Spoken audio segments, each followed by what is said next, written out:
Hello everyone, this is Anjali और स्वागत है आपका मेरे चैनल लर्न विद अंजलि में। इस सीरीज में हम डिस्कस कर रहे थे हरियाणा पब्लिक सर्विस कमीशन का जो एग्जाम होने वाला है असिस्टेंट प्रोफेसर के regarding which is of environmental sciences. So उसमें किस तरीके से स्क्रीनिंग टेस्ट में क्वेश्चन आएंगे। सो डिफरेंट डिफरेंट टॉपिक के हम डिस्कस कर रहे थे क्वेश्चन। सो इसी में आज हम डिस्कस करेंगे मटेरियल बैलेंस के बारे में। आगे बढ़ने से पहले सबसे पहले हम ये जान लेते हैं कि मटेरियल बैलेंस आखिर होता क्या है एंड ये हम क्यों पढ़ रहे हैं। जैसे मटेरियल बैलेंस में क्या होता है कि हम ये इंश्योर करते हैं कि जो मास एंटर हुआ है सिस्टम में दैट शुड बी इक्वल, कि कितना मास लीव हुआ है। जैसे कि हम थर्मोडायनेमिक्स के लॉ पढ़ते हैं कंजर्वेशन ऑफ एनर्जी के बारे में, कि एनर्जी को जो है घटाया बढ़ाया नहीं जा सकता, वो ना ही बनती है ना ही डिस्ट्रॉय होती है, वो बस अपनी फॉर्म चेंज करती है। तो उसी तरीके से कुछ ऐसा मटेरियल के साथ भी है। मटेरियल बैलेंस इज समथिंग कि जितना मटेरियल सिस्टम में है, जब वो सिस्टम से लीव करे, वो कहीं ना कहीं इक्वल हो, वो बस अपनी फॉर्म चेंज कर रहा है, कहीं ना कहीं वो इक्वल होता है। तो it is something related to that. सबसे पहला जो क्वेश्चन है वो हम डिस्कस करते हैं। सबसे पहला क्वेश्चन है material balance is based on which principle. Material balance किस सिद्धांत पर एक तरीके से आधारित है, किस सिद्धांत पे ये बेस्ड है। That is conservation of energy पर बेस्ड है, कंजर्वेशन ऑफ वॉल्यूम या मास या फिर thermodynamic equilibrium.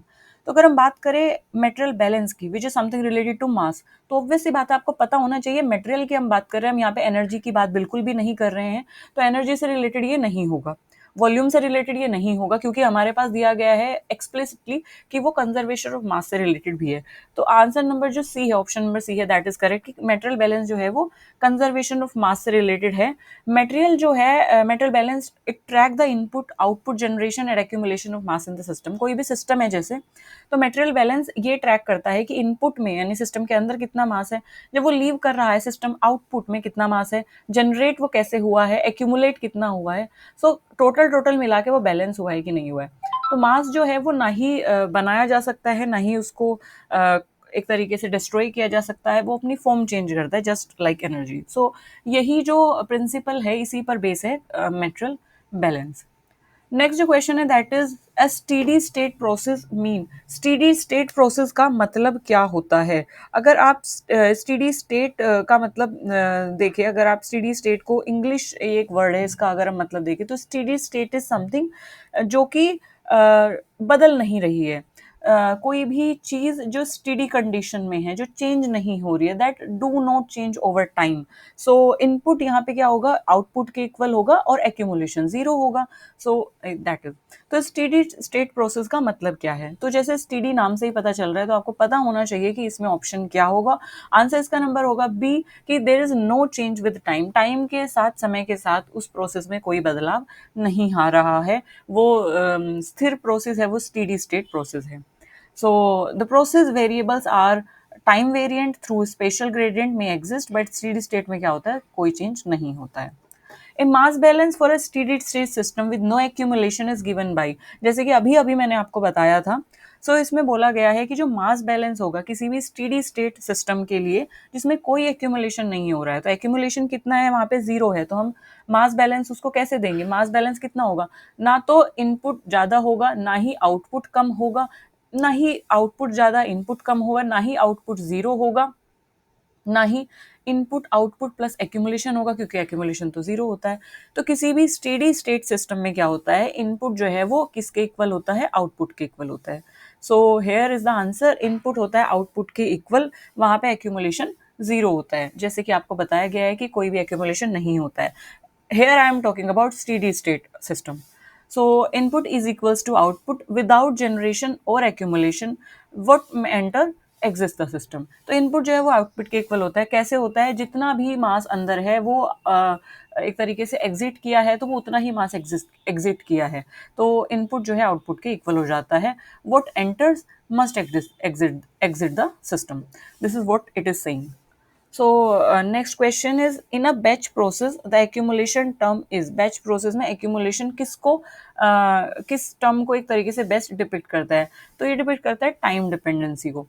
Time dependency in a batch process, accumulation term जो है वो टाइम डिपेंडेंट होती है। अगर हम बात करें what term is added in a reactive material balance, अगर हम बात करें रिएक्टिव मटेरियल बैलेंस में कौन सी टर्म इसको बेस्ट डिफाइन करिए, कौन सी टर्म एक तरीके से ऐड होती है। सो रिएक्टिव मटेरियल बैलेंस में ऐड होती है जनरेशन या कंजप्शन, मतलब कि केमिकल रिएक्शन जो प्रोड्यूस हो रही है, कंज्यूम हो रहा है mass, they must be included in the material balance, they must be included in the material balance. तो रिएक्टिव मटेरियल बैलेंस में क्या होता है, या तो जनरेशन होगा या तो कंजप्शन होगा। You can think of it like that कि जब भी रिएक्शन होती है या तो हीट बाहर निकलती है या तो हीट क्या होती है, कंज्यूम होती है। तो या तो मतलब आप इसको आंसर यहाँ से दे सकते हैं कि रिएक्टिव मटेरियल बैलेंस, रिएक्शन की बात हो रही है तो या तो कोई चीज़ जनरेट होगी, मतलब कोई चीज़ बनेगी, या तो कंजप्शन होगा। सो इससे रिलेटेड है ये। मास फ्लक्स की जो यूनिट है बहुत इंपॉर्टेंट है, क्योंकि जनरली एसआई यूनिट पूछ ली जाती हैं।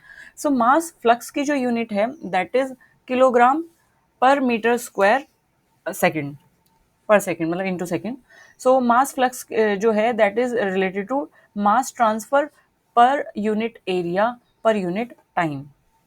सो इसलिए KG metre square into S, यानी कि सेकेंड, दैट इज टाइम की यूनिट है। Next we have recycle ratio in a material balance is defined as, recycle ratio material balance में हम कैसे उसको define करते हैं। तो recycle ratio defined as recycle stream divided by fresh feed।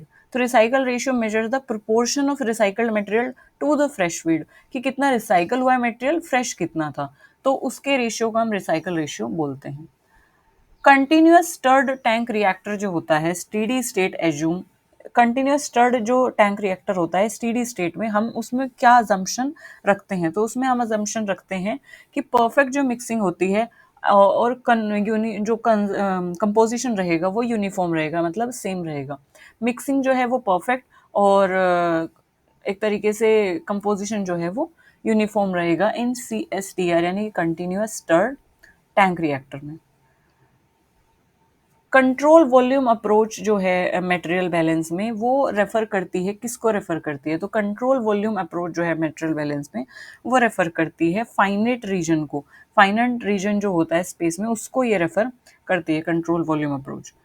जब हम बात कर रहे हैं व्हेन परफॉर्मिंग मटेरियल बैलेंस और a process recycle and purge you must consider, जब हम बात कर रहे हैं मटेरियल बैलेंस की, जब हम बात मटेरियल बैलेंस किसी प्रोसेस में मटेरियल बैलेंस की जब हम बात कर रहे हैं तो हमें क्या चीज़ को हम कंसीडर करते हैं, तो हम कंसीडर करते हैं कि सारी की सारी स्ट्रीम जैसे कि फीड, रिसाइकल, पर्ज, आउटपुट, इन सारी फीड को हम कंसीडर करके चलते हैं। तो कंप्लीट बैलेंस जो है वो रिक्वायर होता है कि कितना इनफ्लो आ रहा है, आउटफ्लो कितना हुआ है, तो उसमें हम इंक्लूड करते हैं कि रिसाइकल कितना हुआ है मास का और पर्ज कितना हुआ है, तो वो सारी चीज़ें हम उसमें इंक्लूड करते हैं। So yes, this is it in this portion of material balance. ये हमारे पॉसिबल क्वेश्चंस थे। नेक्स्ट वीडियो में हम डिस्कस करेंगे एटमॉस्फेरिक प्रेशर और टेम्परेचर के बारे में। अभी के लिए इतना ही, तब तक के लिए हंसते रहिए, मुस्कुराते रहिए, खुश रहिए, और किसी भी कॉम्पिटिटिव एग्जाम को क्लियर करने के लिए और अपने गोल तक पहुंचने के लिए सबसे ज़रूरी है पढ़ना, फोकस करना और कंसिस्टेंसी रखना। So maintain that thing. Thank you for listening me so patiently. Bye bye.